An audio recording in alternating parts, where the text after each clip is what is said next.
Hi, Assalamualaikum. In this video, we are going to learn how to write lowercase character I and J. Here we go. Put your marker on third line. Slightly move your marker on second line. Then come back on third line. Make little curve here. Pick up your marker. Put dot at the head of this lowercase character I. Once again, I am writing here.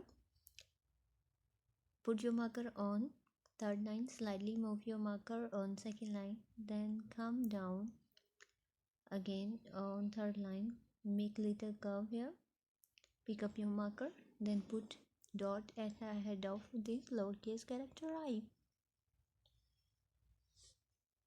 Now I am going to write lowercase character J. Here we go. Put your marker on third line, slightly and diagonally move your marker on second line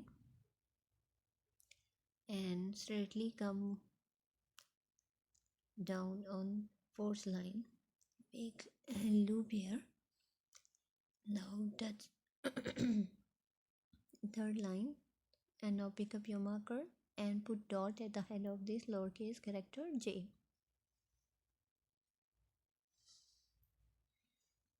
Once again, I am writing here lowercase character J. Put your marker on third line, diagonally move your marker on second line, then come back on fourth line, make loop here, touch the third line, pick up your marker, put dot at the head of this lowercase character J. Hope all of you have learned it. We will meet in next video. See you. Tata.